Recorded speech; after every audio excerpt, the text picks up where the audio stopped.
that's good. Oh, Mrs. Hudson, what are you looking for? Haven't you finished packing yet? Not yet, sir, but I'm getting along. Well, be as quick as you can, won't you? Indeed, I will. But his things do take a bit of collecting. Well, how about his chemical apparatus? He's very particular about that, you know.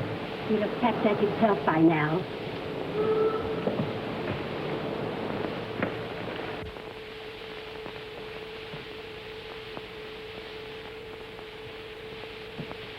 Really, Holmes, this is too bad.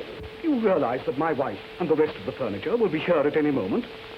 I told you the van that's bringing my stuff is taking all your things into the country. I'm so sorry, my dear Watson. I was somewhat engrossed in my correspondence. I'd no idea that my retirement would cause such a stir. You know, all sorts of people have written to me. Here's an interesting communication, for instance. Oh, what's that? There's a telegram of good wishes from our old friend Abernethy, the forger. Oh, yes. We got him 10 years, didn't we? Yes, we did, yes. When he came out, I was able to render him some slight assistance.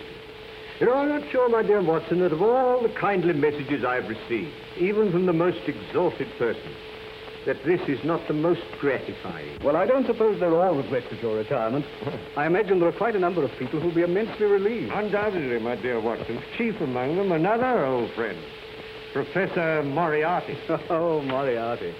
You know, Holmes, he's the one subject on which I believe you're utterly mistaken. Oh, no mistake, my dear Watson. That harmless old professor of mathematics. That harmless professor of mathematics, as you call him, is the brains behind the biggest criminal organization in Europe. You know, my one regret in retiring is that the police neglected to take advantage of the opportunity I gave them of arresting him. I failed to run him to earth. Well, we won't argue about it, Holmes. Well, I'd better run along and see if the van's left my place yet.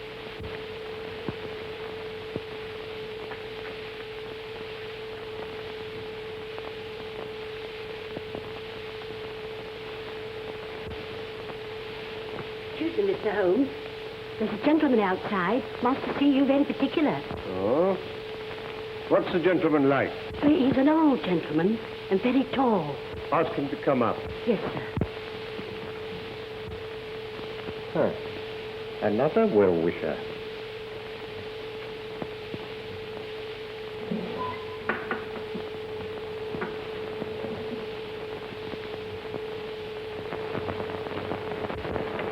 Come in, my dear Professor.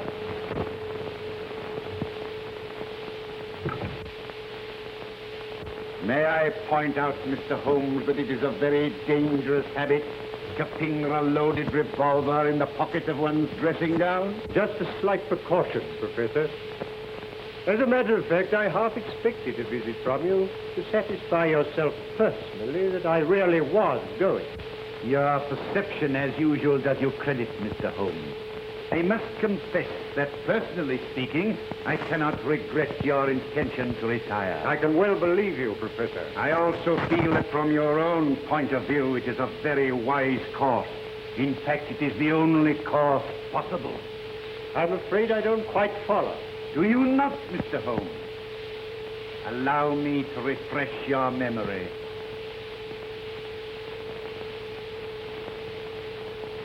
Listen, Mr. Holmes.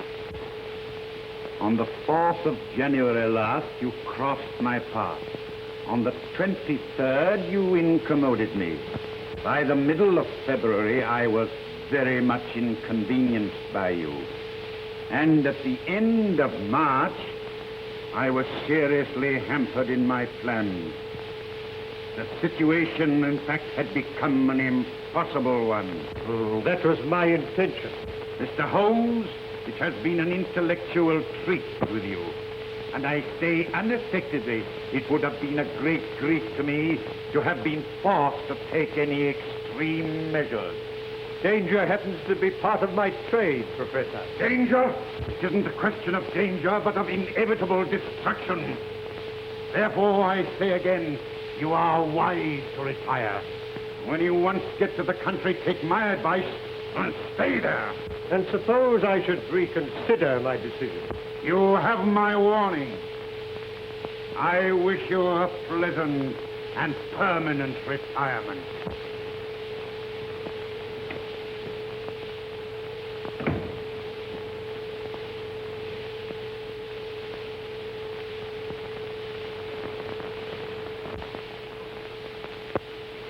Now see here, Colonel Moran. How much longer have I got to wait? Where is this Mr. Moriarty? He's received your message, and he'll see you as soon as it's convenient to him. I've been waiting here for 3/4 of an hour. Who the devil does he think he is? If I may give you a word of advice, Mr. Balding, I should moderate your tone a little when you meet the professor. Is that so? Hey, you! Wait a minute! What devil's trick's this? No devil's trick. I only wanted to prevent your going before I had spoken to you. And who gave you the right to turn a key at me, huh? We needn't discuss that matter. I understand you have a proposition to make to me. Maybe I have. And maybe I'll change my mind. Why they kept me waiting. I speak to people when I choose, Mr. Balding. Not to me, you don't. Unlock that door. Sit down. I said open that door. Sit down.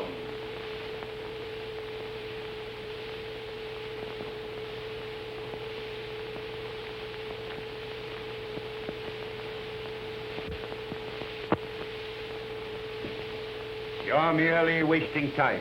You traveled here on a false passport, and the American police would be interested to know your whereabouts. So you will do as you're told. Okay, Mr. Moriarty. I understand you represent an American society which is anxious to remove one of its ex-members, who is now living in this country under an assumed name. That is so. And you wish the aid of my organization. What do you propose to pay? $50,000. Reasonable. Now you will tell me all you know about this man, how you traced him to England, when he arrived here, and in what part of the country he was last heard of. Colonel Moran speaking. Yes, he's interviewing the professor now. Yes, we're quite satisfied with his credentials. It's simply a question of whether the professor decides to take up the case or not. I will take up the case, Mr. Balding, on one condition. Yes? That you place yourself entirely in my hands. Carry out my instructions implicitly and obey my slightest order without question. Very well. Good.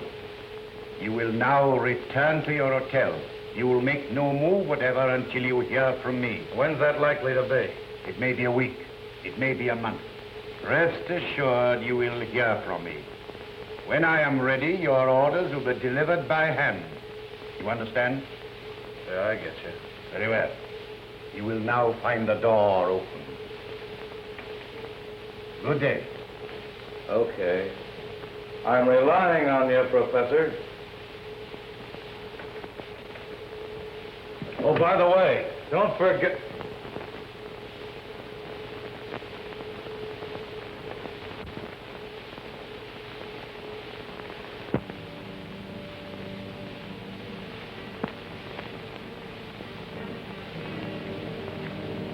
Going downstairs again, darling? Yeah, I left my glasses in the study. You better...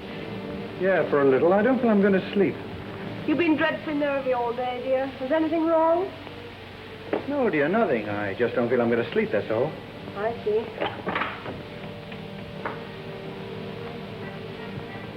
Hey, Jack. Anything wrong? No, I really left my glasses downstairs, that's all. Good night. Go right there.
Excuse me, Mr. Holmes. I'm so sorry, Mrs. Hudson. Oh, is Mrs. Watson coming down with the doctor? No. No, she isn't. I gather that she's too busy in Baker Street. Oh, so it'll only be the doctor. Yes. Yes, that's all, just the doctor. Oh. Oh, here he is. Good morning, Holmes. Oh, my dear Watson. I'm delighted to see you. Good morning, Mrs. Hudson. Good morning, Doctor. Well, how are you? Oh, I'm much better, thank you, Watson. You're looking better. I hope Mrs. Hudson's seeing that you have proper meals. Oh, I'm living like a fighting cock. We had a delicious chicken casserole yesterday, didn't we? Yes, and you let it all get cold while you were deducing the age of the chicken. As a matter of fact, Watson, it was a tough proposition. I bit off more than I could chew. Well, go along inside, Watson, have a drink. I know you must need one after your long journey. Yes, I could do with one, thanks.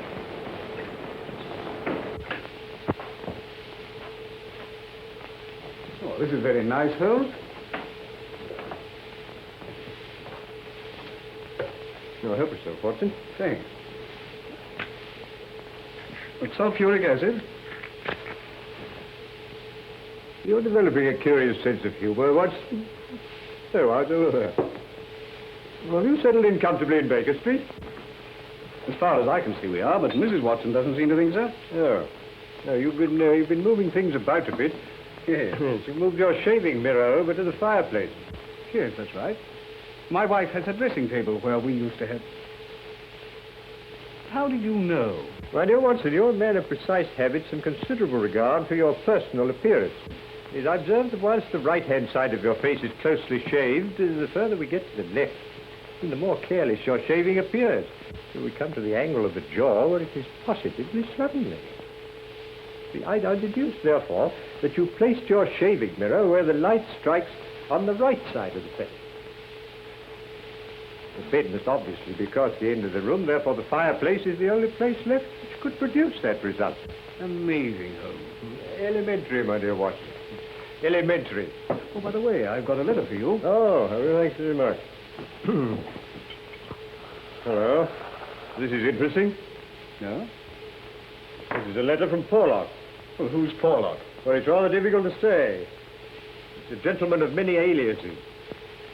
It wouldn't be of any importance except for the fact that he's one of Moriarty's creatures. Oh, I see, Moriarty. A link in the chain. It's a good way down the chain. Not a very good link.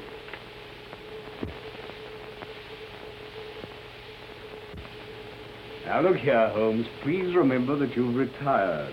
Twice he sent me advance information that has enabled me to prevent a crime. Whether it was his conscience that made him do it, or a £10 note sent to him by devious methods, I've never discovered. What do you make of that, Watson? I don't want to make anything of it. Put it in the waste paper basket as it was done. My dear Watson, I'm willing to put anything in the waste paper basket if I can do so with a clear conscience. I might never forgive myself if I did so in this case. What do you mean? I mean that something sinister is afoot, Watson. Just cast your eye over there. Obviously in cipher. Oh, how true, Watson, how true. I'm glad you spotted it. Yes, there's only one word, bolster. And then there's a series of numbers that obviously represent other words. They're probably taken from some book. Now, the point is, what book? Well, why doesn't the fool tell you? Well, my dear Watson, send the key of the cipher in the same envelope as the cipher itself. Oh, no, my dear fellow, the key will probably follow in another envelope. And meanwhile, it might be instructive if we try to decipher this ourselves. Now, the cipher message begins with the number 534. Mm-hmm. Well, that's probably page 534. So we've got a large book. The next sign is C2. What do you make of that, Watson? Oh, chapter 2, of course. Well, hardly that, Mr. Watson. What size book would it be if chapter 2 were on page 534? Oh. Well, column then. Brilliant, Watson, brilliant. Brilliant. You're scintillating this morning. Now, we've got a large book, printed in double columns. Any other suggestions? With the Bible? My dear Watson, you excel yourself. As I remarked just now, Porlock is one of Moriarty's men, and I can hardly imagine any less likely book in his possession than the Bible. No, the Bible has too many editions. No, this must be a standardized book, and page 534 would be the same in all copies. Try again, Watson. How about Bradshaw? Or the ABC? Well, that's a good idea, Watson, but if I may say so, it's not quite good enough. I know, Whitaker's Almanac. Now, come along, and let's see what page 534 has in store for us. Just write this down.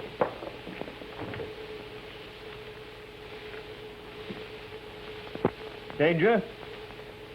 Good, Watson, good. You got that down? Yes. Capital. Owner, Burlston Castle. What does it mean? It means, Watson, that some devilry is brewing against the owner of Burlston Castle. Excuse me, Mr. Holmes. Here's Inspector Lestrade. Oh, Morning, gentlemen. Morning, Lestrade. I told him he wasn't to come worrying, Mr. Holmes. But he said he'd arrest me if I didn't let him in. That's all right, Mrs. Hudson. That's all right. You understand, Inspector, that Mr. Holmes is retired. You're not going to drag him up to London. Oh, no, sir. I wasn't thinking of doing that. I called in to ask Mr. Holmes if he'd be good enough. Burlston? Well, what's this, Mr. Holmes? This is magic. That's a cipher that Watson has just solved. Well, what's the matter, Inspector? Matter only that Mr. Douglas of Burlstone Castle was horribly murdered last night. What? Shot. Face completely blown away. The Porlock's message came too late. Porlock? Who's Porlock? And how can he prophesy murders? Campbell will postmark.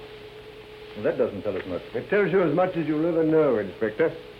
I used to send him money to the Camberwell post office. Didn't you find out who called for it? No. No, I promised not to try and trace him. I gather he was of a rather shy, no, not to say retiring disposition. Well, we can't waste any more time. Will you come over to Burlstone with me, Mr. Holmes? On the way, I'll tell you all I know. We're not going far, then. About 20 miles. You'll be back for lunch. I forbid it. I'd sooner go myself than let you go. Excitement's bad for you. I appeal to you, Inspector. He really ought not to go. My dear Watson, I appreciate your thought of it. I wouldn't dream of going if I were not convinced that Moriarty is behind all this. Not your Professor Moriarty? Yes, Lestrade, Professor Moriarty. My dear Mr. Holmes, you're beginning to see his hand in everything. Porlock is one of Moriarty's men. Now, look here, Lestrade, I'll bet you my new beehive to your old bowler hat that you'll find that Moriarty's behind this Burlston affair. All right, I'll take you. Good. This must date well back into the past, Watson. I suggest these are the remains of the old outer fortification. Yes, obviously. Well, I suggest, Mr. Holmes, that we should do better to go inside and view the scene of the tragedy. My dear Lestrade, I always think it wise to get one's bearings before proceeding into deeper waters.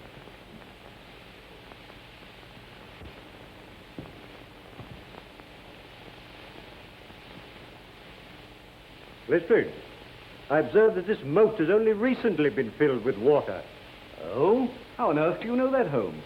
My dear Watson, what kind of a tree is it that comes to maturity and blossoms in water? No. This water is a recent addition. Makes it much more difficult to get out of the window. Yes, Watson. Or to get in. Possibly Mr. Douglas anticipated this crime. Ah, Inspector Griffiths. This is Mr. Sherlock Holmes. How do you do, sir? How do you do? Oh, this is my friend, Dr. Watson. How do you do, sir? How do you do? Well, shall we get in? By all means, Inspector.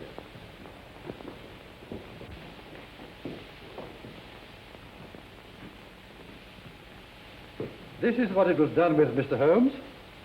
I found it lying just there. There was no signs of a struggle except the peculiar position of that chair. I see. Now, tell me, who else beside Mr. Douglas was in the house at the time of the tragedy? Mrs. Douglas and Mr. Cecil Barker, a friend of the family. Here you are, Mr. Holmes. Dear me, these are dreadful injuries. Must have been at point-blank range. Whoever did this didn't intend to miss. Well, one could hardly miss with a sawn-off shotgun. They're American, Pennsylvania Small Arms Company. You'll observe that the triggers are wired together. So he got both barrels at once. And what do you make of this card, Mr. Holmes? VV341. It was found pinned to the body.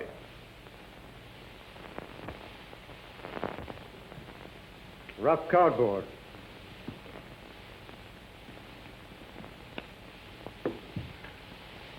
It's not written in this room.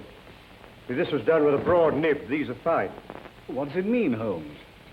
You say the drawbridge is raised every evening, Yes, about sunset. and the tragedy occurred about 11:30. Yes. Obviously suicide. We thought that at first, sir, till someone pointed out this. What is it? Oh, footmark. Yes, someone must have got out of that window. Who pointed this out? Mr. Barker, sir. Oh. Blood. Yes, his shoes must have been covered in blood from the state of the room. He undoubtedly swam the moat. Oh, hardly. It's not more than 3 feet deep anywhere. Oh. You've observed, of course, that someone has been hiding here. Hmm? There are distinct marks of muddy boots.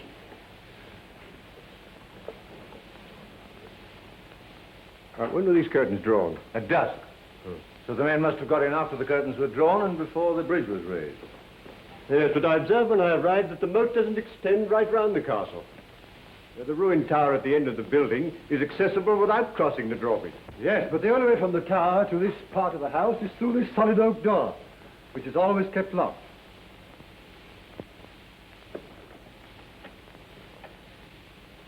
Is it? By Jove, Holmes. It doesn't seem to be locked now, does it? Well, that's funny. I always Yes, understood. we'll return to that later. Meanwhile, I must ask you to make no reference whatever to it. Now I think we'll have another look at the body. Oh, and I should like to have a word with that Mr. Cecil Barker. Very good, sir.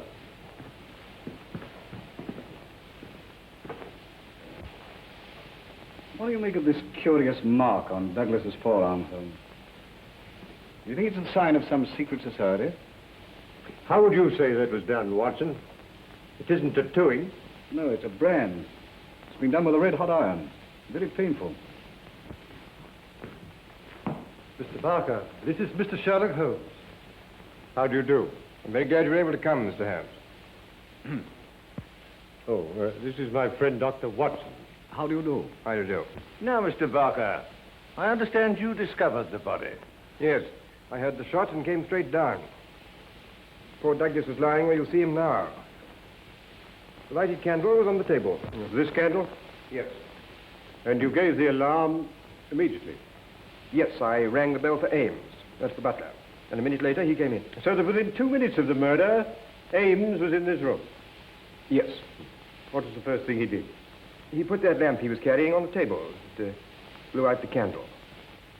As a matter of fact, I was here so quickly myself after the shot that I must actually have been in the room while the murderer was escaping through the window. Why do you say through the window? Because there's no other way out. That door to the tower is always locked. But we just... Now tell me, Mr. Barker, did Mrs. Douglas come in here after the tragedy? No, I was able to stop her just in time. How long have you known Mr. and Mrs. Douglas? About a year. I met them when they first came to Switzerland from America. How long have they been here? About 9 months. You don't know anything about Douglas's past life? Noticed he used to live in Chicago. I never heard him speak of any secret society. Funny you should mention that. He never told me about it himself, but I always got the impression that he was a member of one or an ex-member. You don't know what that mark on his arm was? No. I've seen it often, of course, but he never told me what it was, and I never liked to ask him. It was one of the things that rather made me wonder about that secret society. Anything odd about his behavior at any time? Well, he hated meeting people. In Switzerland, he hardly ever moved from his chalet in the mountains. Rather made me wonder if somebody was after him. When he suddenly packed and bolted to England, it made me wonder all the more. Come in. Excuse me, sir, but Mrs. Douglas would like to see Mr. Holmes when he's finished his investigation in this room. Oh, certainly.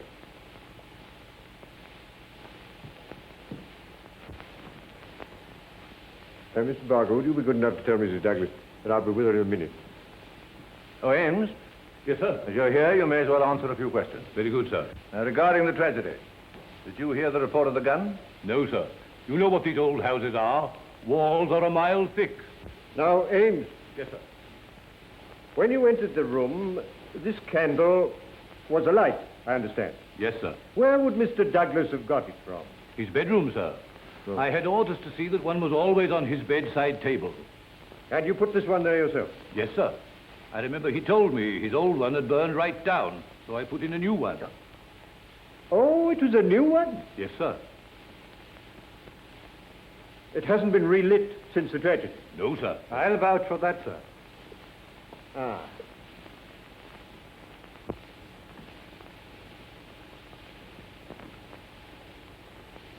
Did these candles come out of the same box as that one on the table? Yes, sir. Yes. Yes, thank you. Have there been any strangers about the place lately? No, sir. Oh, wait a minute. An old gentleman did call a little while back to look over the ruin part. But we often have people come to see that. It dates from the Norman Conquest. Yeah, quite. There's nothing more that you can tell me, Ed? No, sir. I can't make head or tail of the whole thing. It fairly beats me. And the wedding ring being missing, too. Wedding ring? Didn't Mr. Barker tell you? Not a word. What about the wedding ring? The master always wore a plain gold wedding ring under the one with the rough gold nugget on it. Under? Yes, sir. I never saw him without it. And for the murderer to take that and leave the other seems so strange, doesn't it? Yes. Oh, there's just one more question, Abe. Did your master ever do exercises in the morning? Yes, sir. Every morning. As regularly as clockwork. I see. Thank you, Abe. Thank you. Will that be all, sir? Yes, thank you.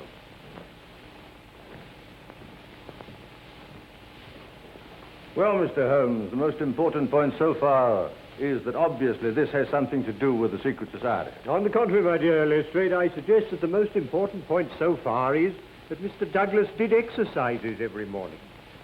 You can't be serious, Mr. Holmes. Mark you, I don't mind you asking all these questions about exercises and candles, but I can't see how they help to clear up what we're investigating. I suppose, Lestrade, you're quite clear in your mind what you are investigating. The murder of Mr. Douglas, of course. Capital.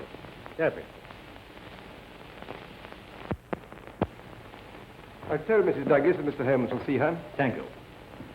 Now, I'd like to ask you one or two questions, if you don't mind. With pleasure. Did you know Mrs. Douglas before her marriage? No. But you've seen a good deal of her since. What are you suggesting? I've seen a good deal of him. I'm not suggesting anything. I'm here to get facts. Did Mr. Douglas entirely approve of your friendship with his wife? I refuse to answer. I suppose you realize that your refusal indicates that you've something to hide? I've got nothing to hide. I can't help what it indicates to you. Now, look here, sir. It won't do any good to adopt that attitude. All right, I'm sorry. I know you're only doing your duty. As a matter of fact, I may as well tell you. Poor Douglas did have one fault, and that was jealousy. He liked my being here, but if Etty, that's Mrs. Douglas, and I had too much to say to each other, he used to go off the deep end and say the wildest things. But I assure you that no man ever had a more faithful wife than Etty or a more loyal friend than I. No doubt. Still, the fact that his wedding ring is missing rather suggests that the marriage and the tragedy were in some way connected. I've no idea what it suggests. But if you're insinuating there was anything between me and Mrs. Douglas, you're on the wrong track, that's all. I don't think I have anything more to say to you. Any more questions, Mr. Holmes? Not in the moment, Lestrade, no. It immensely adds to the zest of an investigation when one is in conscious sympathy with the historical atmosphere of one's surroundings. May I commend this little book to your attention? History of Burleston? Huh. I've got something better to do than to read that sort of stuff. Well, that's a pity, Lestrade. It's a pity, because you'd see here that this castle was erected in the 5th year of the reign of James I. And there are various associations of interest connected with this ancient building. I don't doubt it, but that's got nothing to do with us. Breadth of view, my dear Lestrade, is one of the essentials of our profession. Yes, well, as you don't seem to agree with me, perhaps we'd better go and see Mrs. Douglas. That's better. I'll show you the way.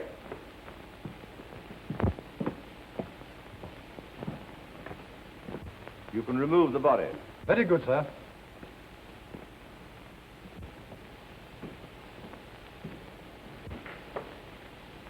Etty. You've met Inspector Lestrade. This is Mr. Sherlock Holmes. How do you do, Mr. Holmes? How do you do? May I present my friend, Dr. Watson? How do you do? It was good of you to come, Mr. Holmes. Not at all. I hope I may be of service to you. Won't you make yourselves comfortable? Well, I think I shall leave you now. If you want me, I shall be in the garden.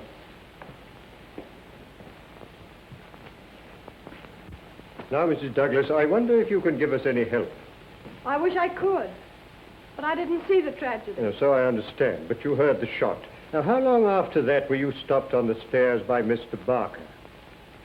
A couple of minutes. I just had to put on a wrap and some slippers.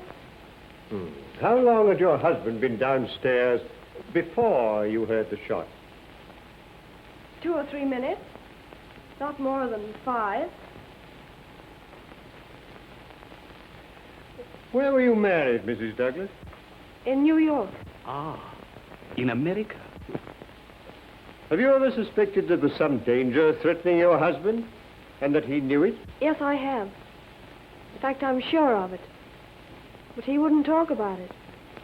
Not that there wasn't complete love and understanding between us, but, well, it's just that he didn't want me to be worried. You know nothing of his life in America that could have caused that threatening danger. Nothing at all. That mark on his arm, do you know what that is? No? You never asked him. Yes, I did once, but he refused to discuss it.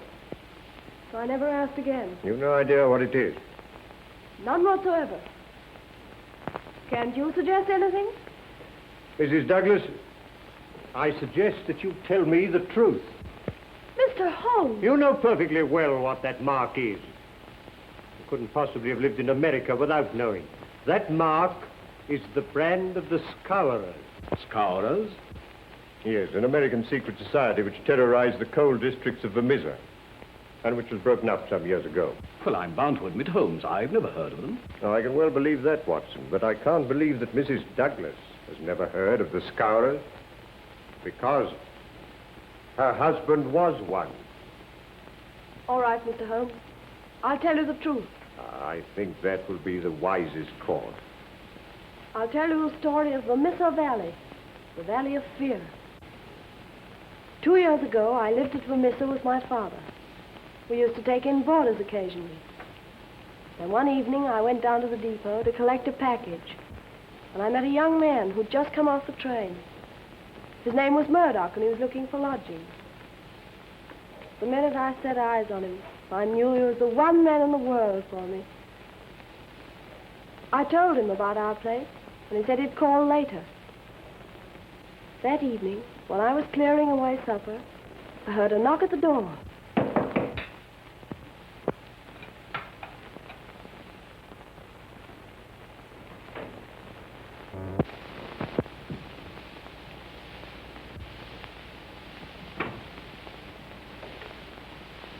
So you've turned up, Mr. Murdoch. I sure have. I kind of make it a habit to keep my word.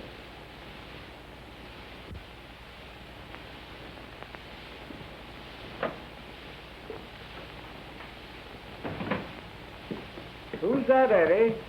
Someone to see you about a room, Dad. Eddie, so that him, is it? Mine's Jack. This is Mr. Murdoch. He wants to board with us. Yeah, it'll suit me fine. Well, take your things off. Thanks. I dare say we can fix it. $20 a month are the terms. That's all right for me. I better give him my first month. Okay. Will you come into the sitting room?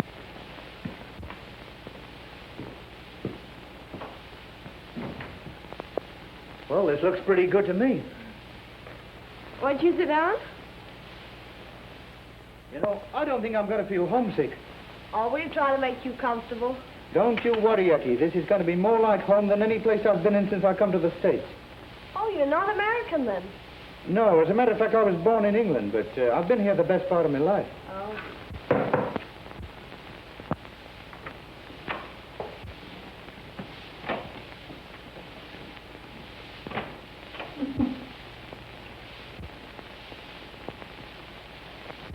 Why, hello, Ted. I didn't expect you so early. Yeah, so it seems. Who's the boyfriend? Our new boarder, Mr. Murdoch. This is Ted Balding. Well, Mr. Boarder, I suppose you figure you got things fixed up pretty good here, eh? Yeah, that's the idea. Any objection? No. Come here. Come on, get a move on. But I've been a boarder myself, so I'll put you wise. Eddie belongs to me. She's sweet on me. Get me? Well, there's no accounting for taste. So you're one of these fresh guys, eh? Well, don't get fresh with me, that's all. Ted, please. Jack didn't mean anything. Oh, it's Jack, is it? It's come to that already, eh? I think if you were to leave us alone, Etty, we might get this thing straightened out. Listen, I know how to get this thing straightened out. You know what that means? No, and I don't care. Well, you can take it from me, you will. I'll be here tomorrow night, and I'll expect to find you gone. I wouldn't bet on that if I were you.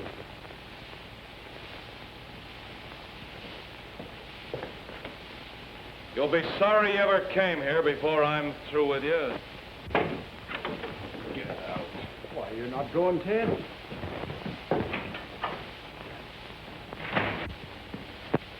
Say, Eddie, what's the matter with Ted? Oh, he's sore of Mr. Murdoch being our new boarder.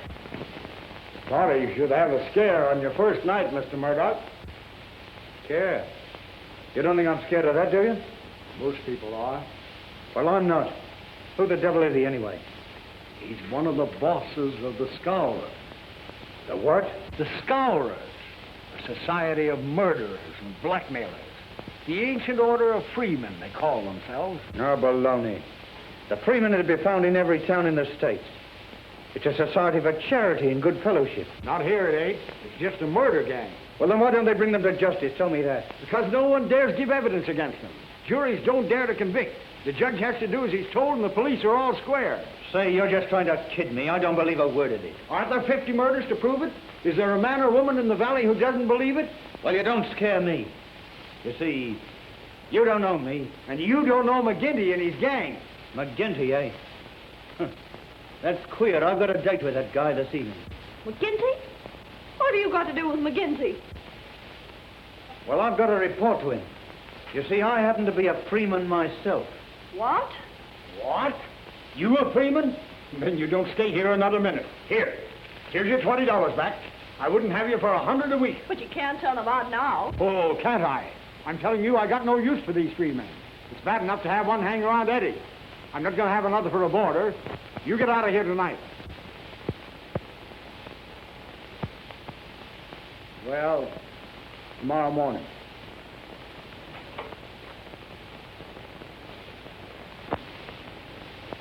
I'm sorry. That's all right. But don't make any mistake. I'll be seeing a lot of you. It's no good. With Ted Boulding. Tell me, Eddie, you're not in love with Boulding, are you? You're only afraid of him. If you'd have met me first, would I have had a chance? I wish you had been the first. That's all I wanted to know. Oh, Jack, I'll never believe anything bad of you. Not whatever happens. Well, I wouldn't be too sure of that, Eddie. Still, even a guy like me can be on the level with a woman. Well, I'll be getting down to McGinty's.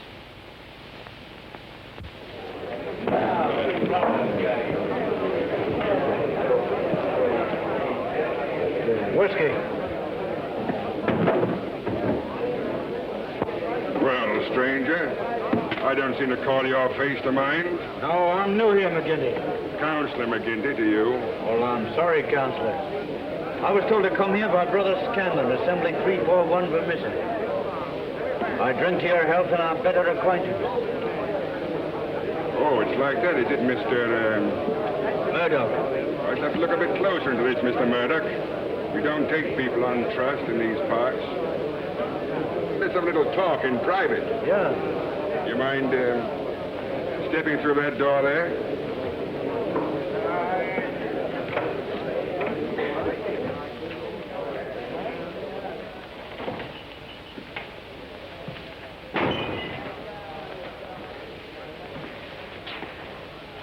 Look here, my joker. If I thought you were playing any games on us, it'd be short shrift for you. A strange sort of welcome for a brother. Where were you initiated? Assembly 29, Chicago. What are you doing here? Looking for work. Why'd you leave Chicago? I'm going to tell you that. Why not? Because the rules say that one member can't tell another a lie. Oh, you mean the truth's too bad to tell, eh? Put it that way if you want to. Now, listen here, mister. You can't expect me as boss to let into this assembly an info whose past I can't answer. Say, you wouldn't squeal if I showed you something, would you? Well, wipe my hand across your face and talk to me like that. I'm sorry, I didn't mean it that way. Oh. Here. Take a look at that. Oh. Your work? Sure. Why'd you shoot this guy, Pinto? Well, he threatened to squeal on me. So I croaked him and beat it out here. The thought of murder would be welcome out here, eh? Yeah, you've said it. You ought to go far. You look like being a pretty useful brother to us. Didn't flinch when I put the gun on you either. You were the one in danger, boss. I got you covered from the first. And I guess my shot would have been as quick as yours.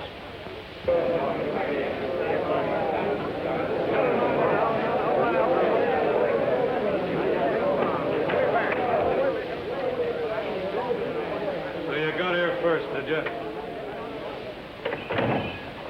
I want to have a word with you about this man. Yeah, you say it right now while I'm here. I'll say it how and when I please. I'm content to leave it to you to judge between us, Counselor. Well, what is it? Well, a young lady. I think she's free to choose for herself. Is she? As between members of the Assembly, I should say she was. So that's your ruling, is it? Yes, it is. Were you thinking of disputing it? You'd back a newcomer against me, would you? Well, you're not boss for life, Jack McGinty. And let me tell you this, when it comes to the voting... You've been asking for it a long time, Baldwin. Now you've got it. I've got nothing against you, boss. All right. Now, we can't have bad blood between brothers. Go along in the bar, and I'll buy you both a drink.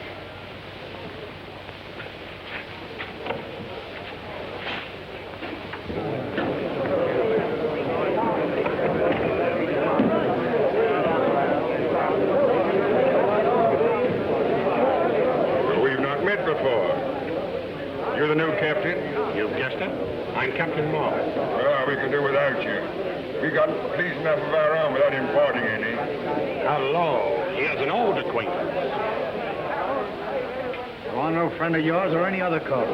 You're Jack Murdoch of Chicago, all right, and don't deny it. I'm not denying it. Why should I be ashamed of my name? Well, you ought to be. What the devil do you mean? Ah, you can't pull that stuff with me. I'm Marvin of Chicago Central. We haven't forgot the shooting of Jonas Pinto. I never shot Pinto. Nice, impartial evidence. As it happened, we couldn't get any case against you. So you're okay with me just as long as you're on the level. Get me? Good night.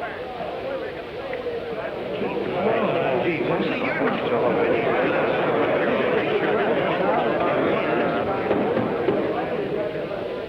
Well, boys, here's a new brother from Chicago.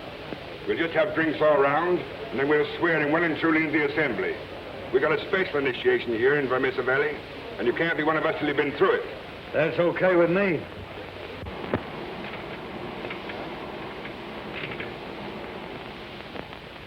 Okay. Brother Murdoch, can you bear pain? As much as anyone, I guess.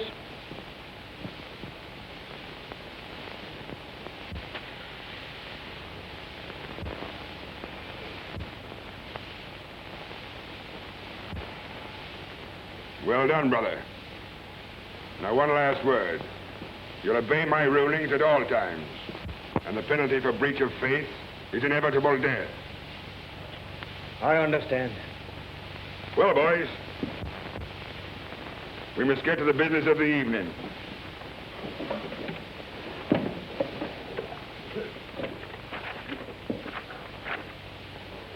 There's a man in this town who needs trimming. And it's up to you to see that he gets it.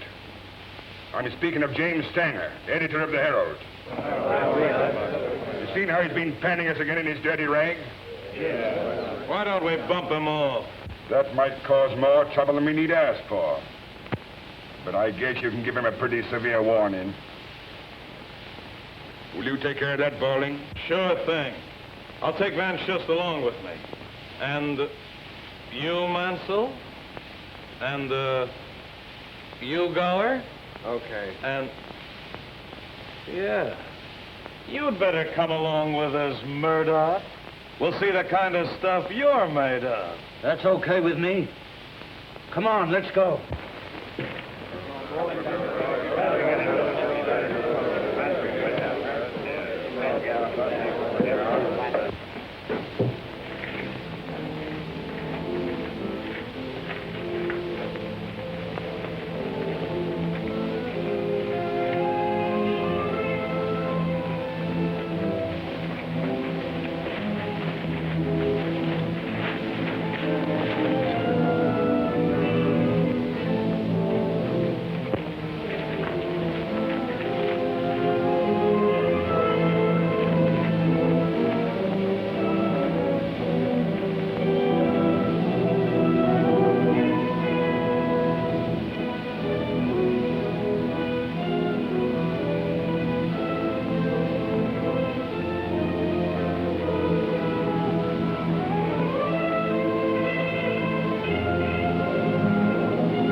He's as near dead as we want. Turn back or I'll blow you up yourself. The boss said he wasn't to be killed in me. Yeah, that's so. Lay off, Golding. Come on, let's go.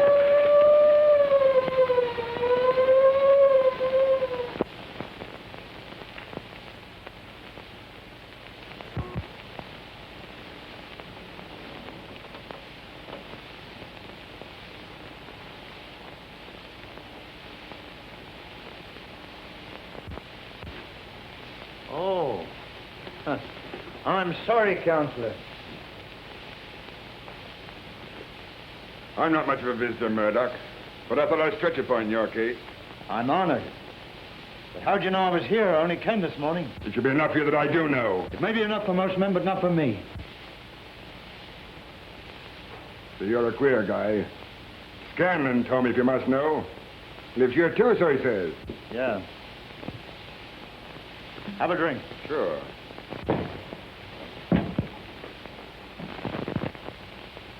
I thought you'd be getting into trouble, Mr. Crooked Murdoch of Chicago. What the? He's a friend of mine, and I'll answer for his conduct. Well, what am I being accused of? Beating up old Stanger of the Herald last night. Not your fault, it isn't a murder charge. Say, I can bring a dozen men to prove he was playing poker with me. You'll not be able to hold him, Captain Marvin. I wouldn't bet on that. Take him away, boys. Any funny business, shoot him.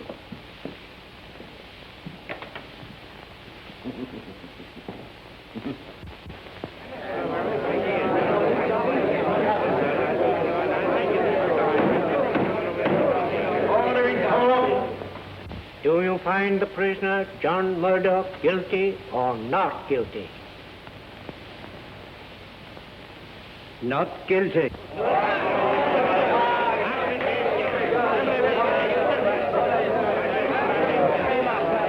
Court adjourned.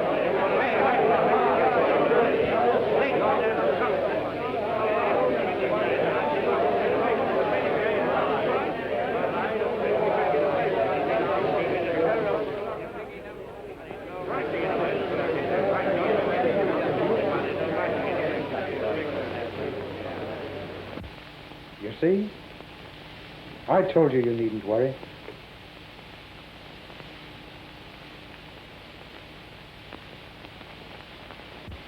You see, Mr. Holmes, I'd fallen desperately in love with Murdoch by this time. Broke my heart to find him going from bad to worse. But he was always straight with me. I see. And was Murdoch taken completely into the confidence of the Scourers? Yes. In 6 months, his name was a byword in the valley. People were as scared of him as they were of McGinty. Pray proceed, Mrs. Douglas. One night, he and another man were sent to shoot one of the most respected pit managers in the valley. I felt something awful was going to happen. I didn't know just what.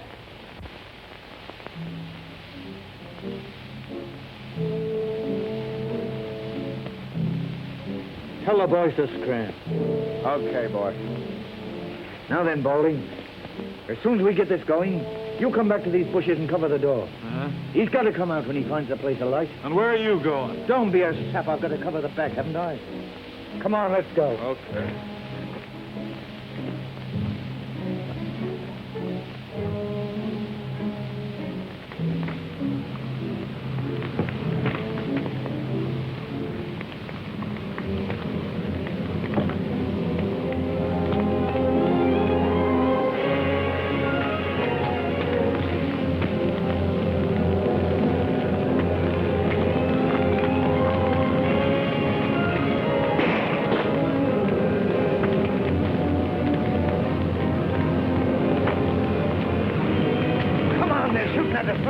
I know they got me. Oh, come on, then.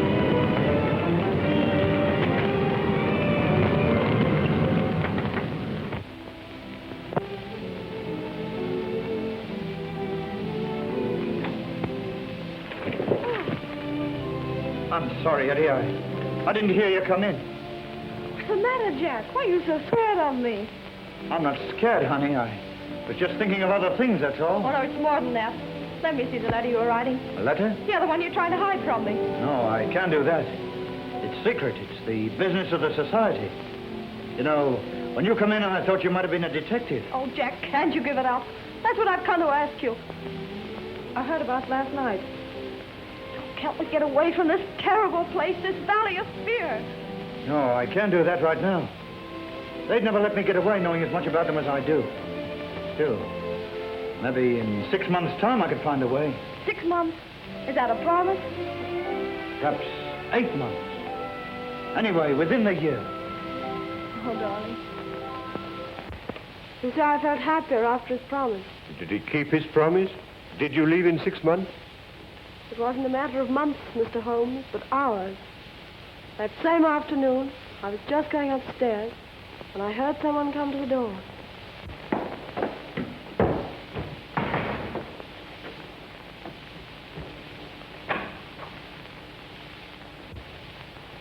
What's the matter, Jack? Trouble afoot. Police? Yeah. A Pilkerton detective. Yeah, that don't mean anything to you, I know, but I'm too deep in this thing. I've got to get out. Tonight. And you want me to come with you? Yeah. I'm a strange sort of Romeo for a kid like you, but I'm on the level with you, Etty. And we quit tonight? Sure. Is there any danger? Maybe we can stall the danger off, maybe we can't. Anyway, you be ready in case I come for you. I will, Jack.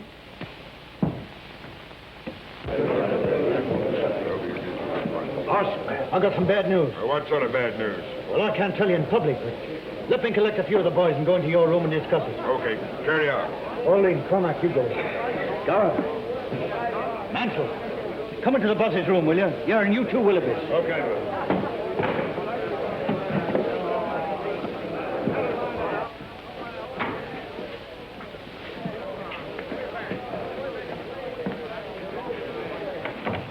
Boys, I've discovered something. Well, what is it? There's a fellow called Birdie Edwards among us. Well, he's a Pilkerton detective.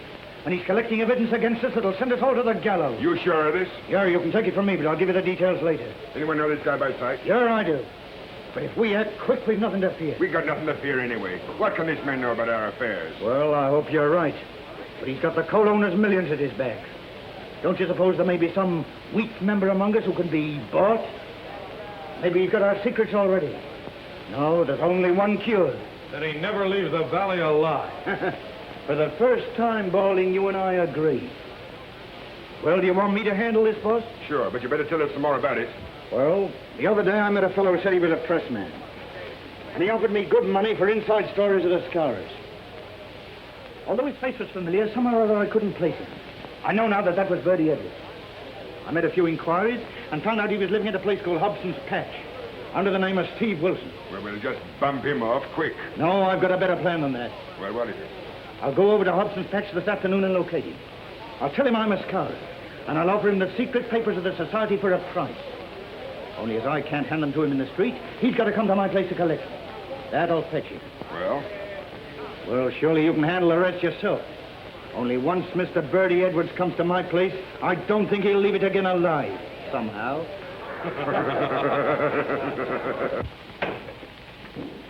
Oh. Well, he's coming. Good. Come right in, make yourself at home, boys.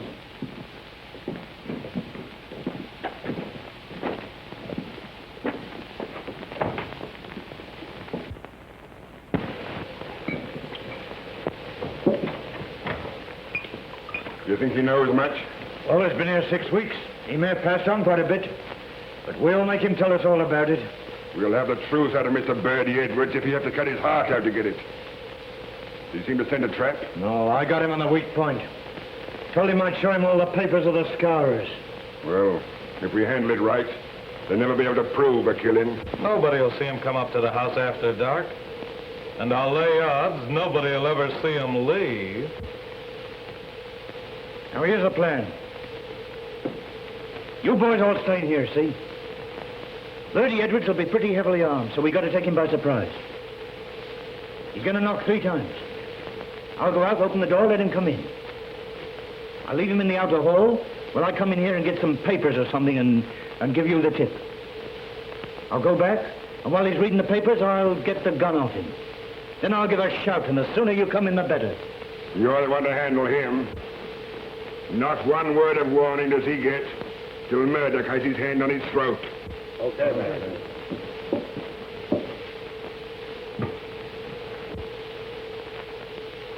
Pity you haven't got shutters on your windows. Don't you worry, we won't be spied on. Perhaps he won't come. He's as eager to come as you are to see him. He may be here any minute. Now keep quiet. Not a movement till I give you the sign.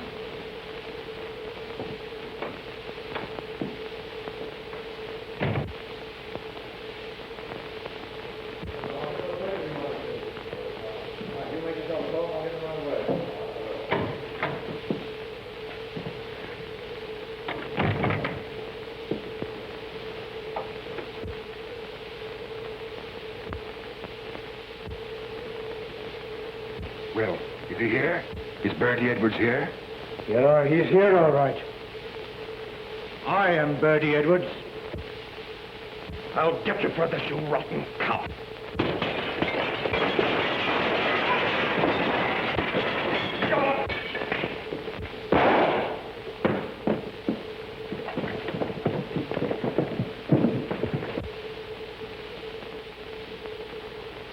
There are 40 armed men around this place, so you can figure out what chance you've got. You dirty, stinking double-crosser. There's something I'd like to say to you fellas before we part. Next time we meet, you'll all be in the dark. Well, I can put my cards on the table at last. I am Birdie Edwards of Pilkington's. I played a pretty dangerous game in breaking up your gang. And no one knew I was playing it except Captain Marvin here and my employers. You think the game's all over, don't you, Mr. Clever Guy? Well, let me tell you this. You'll be hunted down wherever you go to.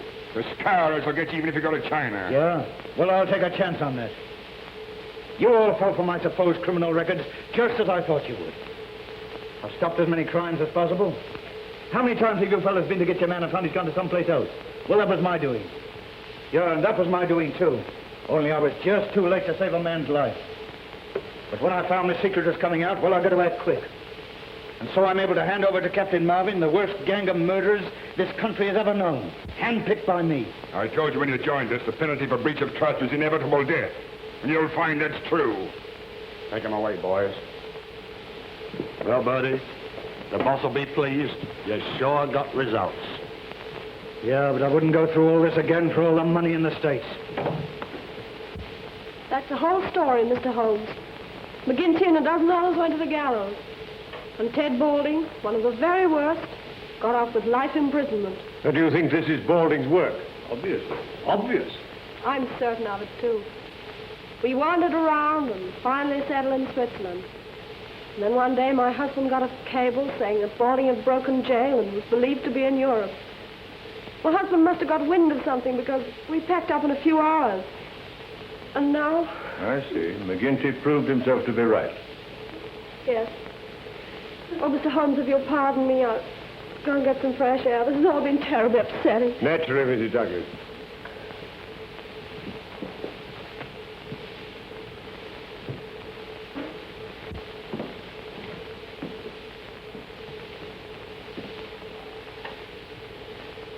Well, that's all as clear as crystal, Mr. Holmes. All we've got to do is to find Balding, and that shouldn't be difficult. Ah. They may even have got him by now. Well, I'm going to slip over to the station for a few minutes. I suppose you won't be leaving just yet a while. No. With your permission, no, not yet. That's all right. I'm afraid you've lost your beehive, Mr. Holmes. Nevertheless, you'll oblige me by taking care of that bowler hat of yours, Lestrade.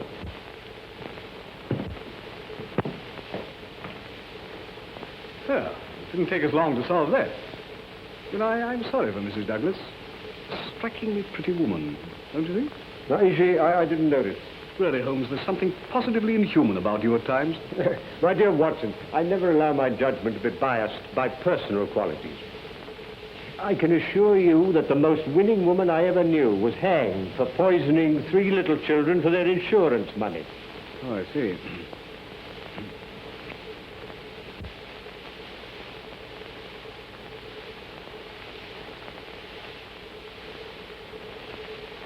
Oh, Ames? Yes, sir. Is there anything I can do for you? You said your master used to do exercises. Did he use dumbbells? Yes, sir. 1 or 2? 2, of course. And you said he used them every morning. What about yesterday? Yes, sir. I remember him doing them. Where? Down here? Yes, sir. He used to say he liked plenty of elbow room. Yes. Yes, thank you, Ames. Thank you. Will there be anything more, sir? No, nothing more.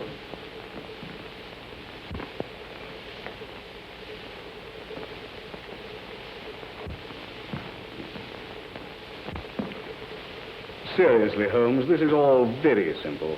What's to prevent our going home to lunch? Only that I'm rather concerned about the missing dumbbell, Watson. Dumbbell? Yes. Yes, I'm not referring to the good Lestrade, whom I'm aware has gone to the station, but to the equally solid article used for developing the muscles. One usually looks for them in pairs, my dear Watson. I can only account for one. No, this is by no means a simple case. What complicates it still more is where does Moriarty come in? He doesn't. Balding murdered Douglas, and it's Lestrade's job to find him.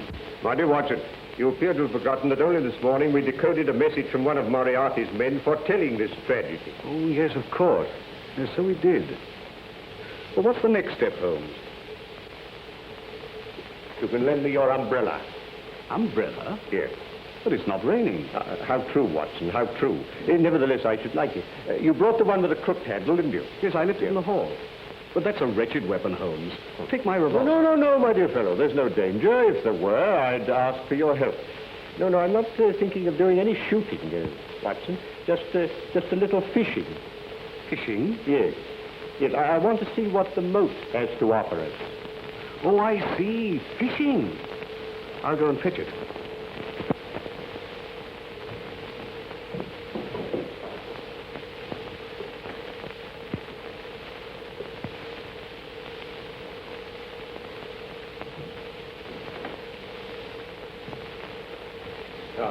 Thank you, Watson. Thank you. Oh, by the way, where did Mrs. Douglas go when she left us? To the bottom of the garden. I saw her from the window. She was heading straight for the pergola. As I thought, Watson. She's probably talking things over with Barker. Now, look here, Watson. I want to be sure they don't come back to the house for a few minutes. Will you, like a good fellow, keep an eye on them and let me know if they make any sign of moving? Yes, certainly. I wanted to offer her a word of sympathy.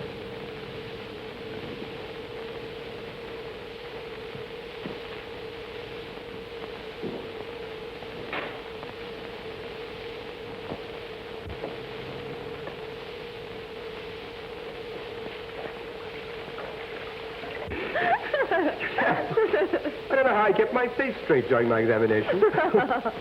Well, he's bitten off more than he can chew this time. You should have seen me as a broken-hearted widow. If you'll pardon me, Mr. Holmes, I think I'll take some fresh air. This has been so terribly upsetting. Oh. Look out. Dr. Watson, would you mind coming and speaking to Mrs. Douglas? I was about to offer my condolences to Mrs. Douglas, but they appear to be superfluous. As a matter of fact, she wants to ask you something. Yes. I feel the gravity of the situation calls for some explanation.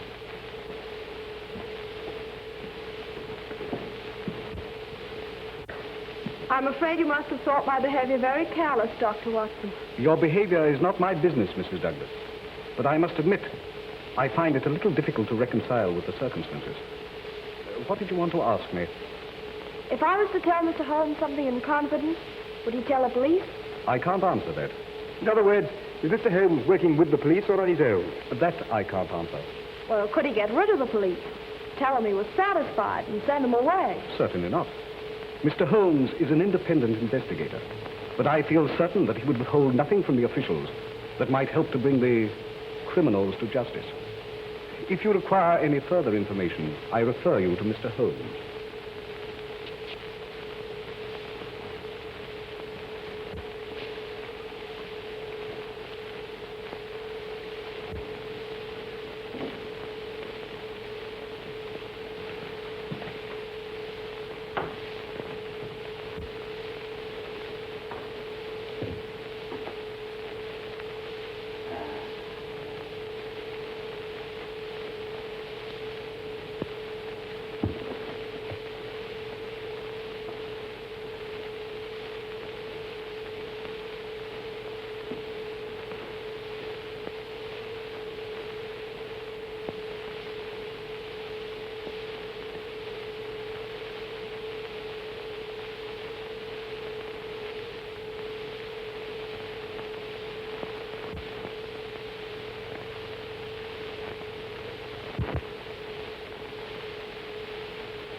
I'm bound to admit, Holmes, I agree with you.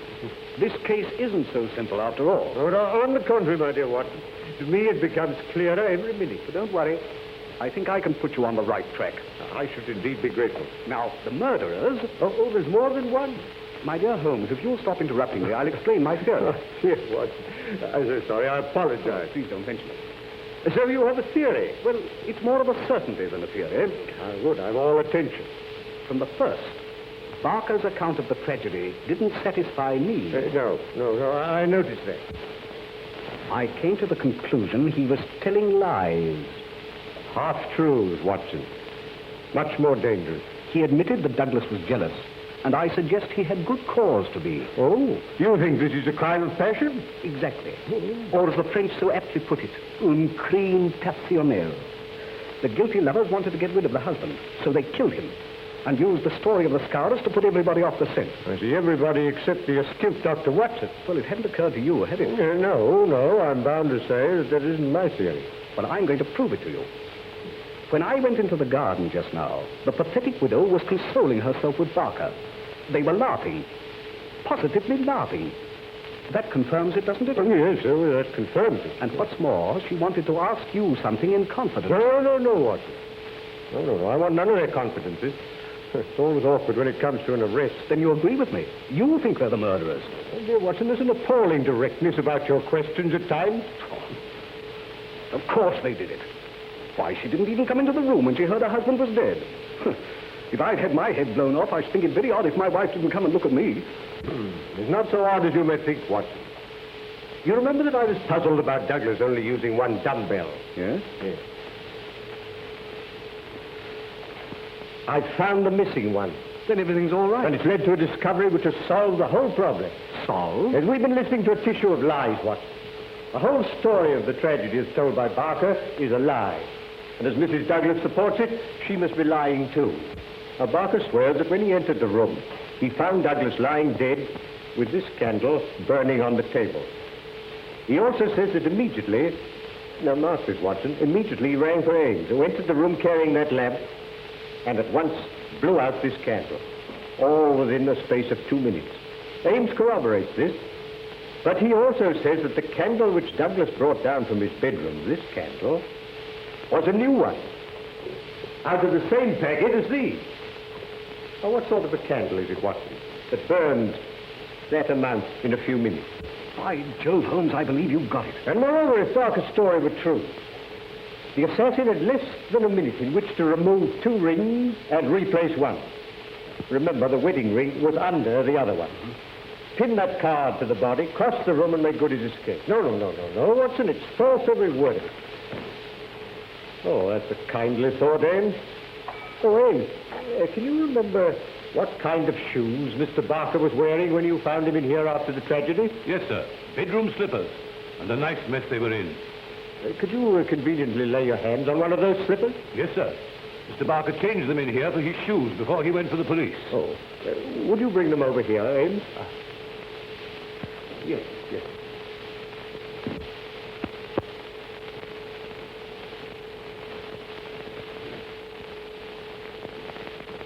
Here they are, sir. Thank you, Ames, thank you. You needn't wait.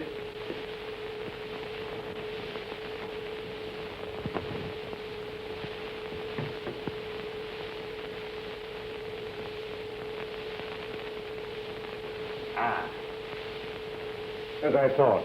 It fits exactly. You mean Barker made that mark himself? It's part of this deliberate conspiracy, Watson, to hide the truth. Then why don't you arrest him? And Mrs. Douglas? My dear Watson, if you asked the good Lestrade, I expect he would. No, Watson. These are only small figures in the drama. The principal players you will meet tonight. Where? Here? Through that door. In the ruined tower of Burlston Castle. Oh, I see.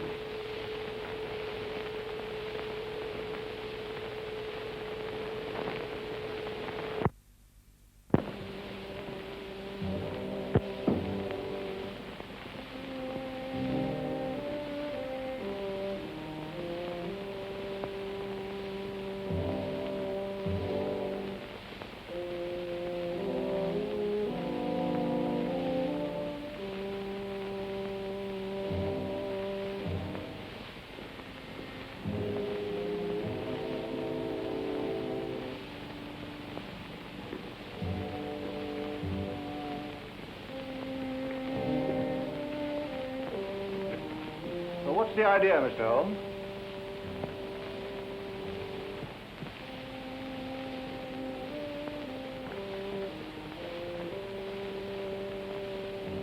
Come out, Mr. Douglas. Douglas? Well, what on earth are you talking? Mr. Holmes, I believe. And let me introduce Mr. Douglas of Burlston Castle, otherwise known as Bertie Edwards. But Douglas is dead. Oh, on the contrary, my dear Lestrade, as you see, he's very much alive. But I don't understand, Mr. Holmes. Who is dead, then? Will you explain to the inspector, or shall I? Well, you've done very well so far, Mr. Holmes. You go ahead. Well, Lestrade, this is quite a simple case. Maybe quite simple to you, Mr. Holmes, but how did you arrive at this solution? By means of a partially burnt-out candle and a missing dumbbell. Now, the candle proved that Barker had been in the room with the dead man for at least 40 minutes before he gave the alarm. And I had to ask myself, what was happening during that time? What was Barker doing? Yes, I'm afraid that's a point I missed, Mr. Holmes. Well, that's not the only point you've missed, my dear Lestrade. Now, Mr. Douglas was being hounded by the Scarers who'd sworn to kill him. So he retreated to this castle where he took every precaution against intruders. But Balding succeeded in entering during the day, unseen. That night he attacked Mr. Douglas with a knife. It was knocked out of his hand. So he had to use the noisier weapon, the shotgun, which in the struggle went off killing Balding and mutilating him beyond recognition. Oh, I see. Oh, well, that answers your question, Lestrade. But what about Barker?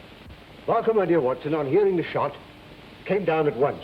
And in order to put the Scarers off the scent, they dressed Balding in Douglas's clothes. The Scarer's mark on the arm completing the deception. Balding's own clothes, Barker weighted with a dumbbell and threw into the moat. Douglas then got dressed, took some food, and went into hiding. And that's what happened, Watson, while the candle was burning down. You see, Lestrade? Am I right, Mr. Douglas? I can certainly hand it to you, Mr. Holmes. Yes. Yes, you came across one little difficulty, however. When you place that gold nugget ring on Balding's finger, you intended to place your wedding ring there also, eh? But you couldn't get it off, could you? No. Though I've been in a country where wedding rings slip off pretty easily, mine wouldn't. But how did you guess that Mr. Douglas was concealed here? It isn't a question of guessing, my dear Lestrade. The clue was supplied by that interesting little book on Burlston Castle that I once offered you. A clue which was amply confirmed by the equally interesting plan I found in the pocket of Balding's coat. Amazing, Holmes. No, simplicity itself, my dear Watson. Well, now that the case is complete, I suggest we go over to the house and discuss Mr. Douglas's position. No, you're too hasty, Lestrade. I haven't yet introduced you to the principal figure in this drama, the brains behind it all. Not your Professor Moriarty, surely. Moriarty? Well, who's he? My friend Dr. Watson will tell you later. Come, gentlemen, we must lose no time.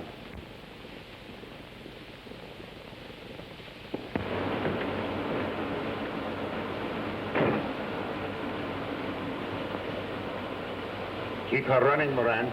I'll bring Balding back in 5 minutes.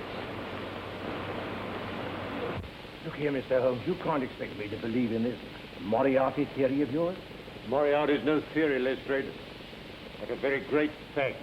Oh, well, we owe you a good deal. I suppose I must humor you. The catching of Moriarty will be the triumph of Sherlock Holmes. Quite apart from you losing your hat, Lestrade.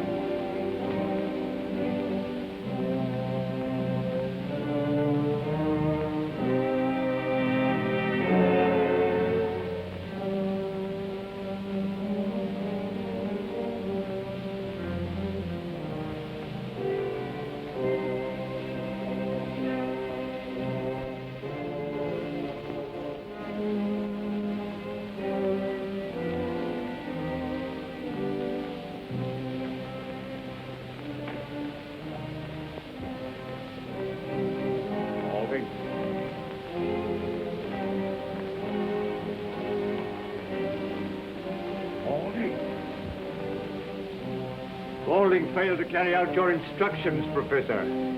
So you're in this, are you, Holmes? Well, I warned you.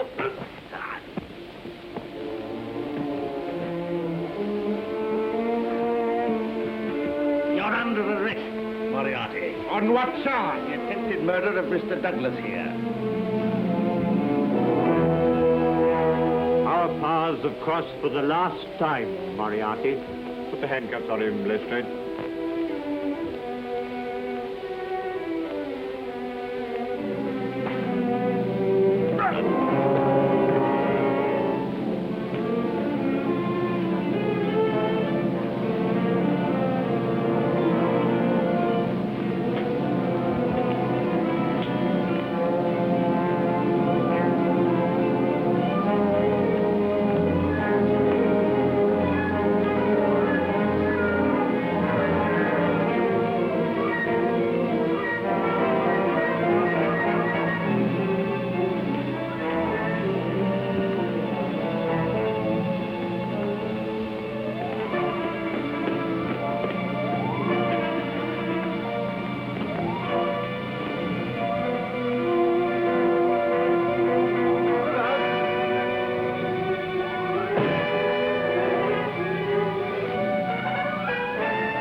You, Holmes!